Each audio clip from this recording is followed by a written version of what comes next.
Khadar Xasan Jaamac oo u sharaxan doorashada golaha deegaanka ee degmada Berbera ayaa waxa uu safar shaqo ku tagay deegaanada Darimara biyo fadhiisinka iyo deegaanka Inacadamey waxaana halkaasi ku soo dhaweeyay bulshada ku nool deegaanadaasi. Safarkani uu musharax xildhibaan Khadar Xasan Jaamac uu ku soo maray deegaanadaasi ayaa ujeedadiisu ahayd u kuurgelida xaaladda dhabta ah ee ku sugan yihiin dadka ku nool deegaanadaasi waxaana halkaasi uga warbixiyay bulshada ku nool deegaanadaasi iyagoo oo sheegay in badiba baahiyaha asaasiga ee deegaanadaasi ay ka maqan yihiin waxayna yiraahdeen jaamac oo musharaxa waynu soo dhaweynaynaa si fiican baynu soo dhaweynaynaa wixii baahiyaha asaasiga iyo degmada matuulada u baahan tahayna warkana wuu naga gudbin doonaa. waxa weeyaan halkan waxaan nahay magaalada lagu dhahay Inacadamey aan sheeganaynaa in aanan lahayn goob caafimaad saldhig gaadhi xitaa ambalaas oo gurmada malihin waxaan u baahanay dawladda in wax noo qabato oo noo dhisto dhul caafimaad dhul maxay heeto saldhig ambalaaska iskuulkoona loo kordhiyo madrasadona loo kordhiyo intaba waan u baahanay wixii caawimee wadanka ka soo baxana waan u baahanay in la soo gaarsiiyo nalaga qaybsiiyo waxaan xaq u leenahay. waxa weeye halkan anagu odayaasha ah waxaan ka cabanay wax badan waa beeraha waa iskuul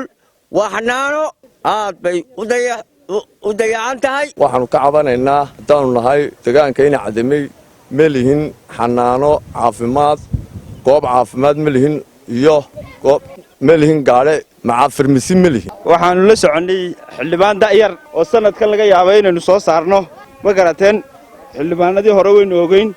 waxqabadkoodii iyo waxay qabteen iyo deegaanka u qabteen iyo waxaanay u qaban markana sanadkana waxaa la doonayaa inaynu bal dhallinyaradii ku eegno waxa dambe ay noo qabtaan iyo waxay noo qaban doonaan waxaasoo dhan baynu ku eegaynaa marka sidaas iyo musharax xildhibaan Khadar Xasan Jaamac isaguna halkaasi ka hadlay ayaa waxa xukuumadda Soomaaliland ugu baaqay in ay wax ka qabato baahiyaha ka jira deegaanadani. waxaanu safarka ka soo bilownay magaalada Godayar waxaan ku xisnay magaalada Ogaasmadow haddana waxaanu ku soo marnay degmada Godaweyn haddana waxaan soo marnay oo kala garka soo marnay waxaan soo marnay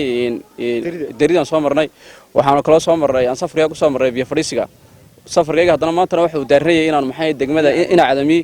aanu maxay nimaado runtii aad iyo aad baan uga xunnahay inay maanta ay degmada Inacadamey aanay lahayn ambalaas ay lahayn aanay goob caafimaad lahayn inaanay lahayn maxay hayday hal ambalaas oo lagu qaado hooyada umushay oo aanay lahayn maxay hayday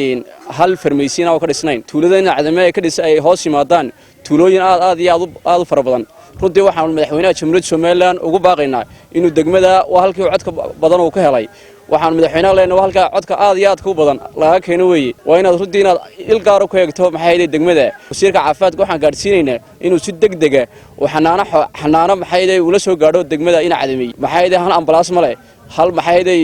goobihii deegaanka Inacadamey goobihii asaasiga ah male waxbarasho male kordhiyo maxay hayday iskuulka loo kordhiyo madrasada loo kordhiyo maxay hayday beerihii intaasoo beerood ba hoos yimaada maxay hayday hal cagaf ma laha hal maxay hayday siid ma laha waxa deegaanka u badan wax laga saaro weeye waxay u baahan yihiin runtii taageero u baahan yihiin wasiirka beeraha Axmed Muumin Saad waxa leenahay wax badan baad wasiir qabatay laakiin halka wax ma soo gaarsiin waxna kuma soo celin wasiirnimada muujima leenahay baahiyaha asaasiga ah oo dhan ugu muhiimsanaa in maxay ay ka maran tahay sidii caafimaadka ugu muhiimsanaa kooda wasiirka caafimaadka waxaan ku celinaynaa aan ugu baaqaynaa cod dheer iyo cod gaaban waxaan ugu sheegaynaa inuu magaalada goob caafimaad keeno inuu ambalaas keeno inuu baahiyihii caafimaadka oo dhan u soo dhameystiro hooyada maanta halka ku umusha waxa ku umurto waxa loo carray Hargeysa loo carraya deegaan aad iyo aad runtii u ballaaran weeye oo intaasoo tuuli hoos timaada haddana waa ku ceeb wasaaradda caafimaadka inay hal xarun ay ku lahaan weydo waxaanu leenahay ilaa madaxweyne ilaa heer wasiir arrinka maxay hayday hoos loo eego oo deegaanka hoos loo eego halkan waxaan uga dirayaa maxay hayday fariintayda anigoo ah musharax dayar oo u sharaxan golaha deegaanka degmada Berbera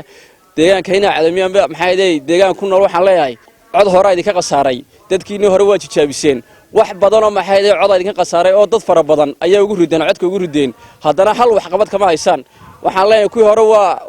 waa aragtay waxaanay qaban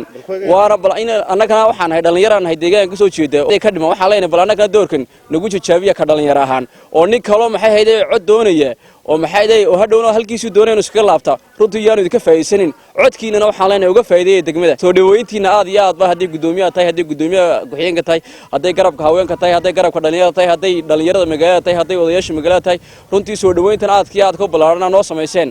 aad iyo aad baan ku mahad celinay Cabdirasaaq Qaasim Jaamac wararka telefishinka Badda Cas magaalada Berbera.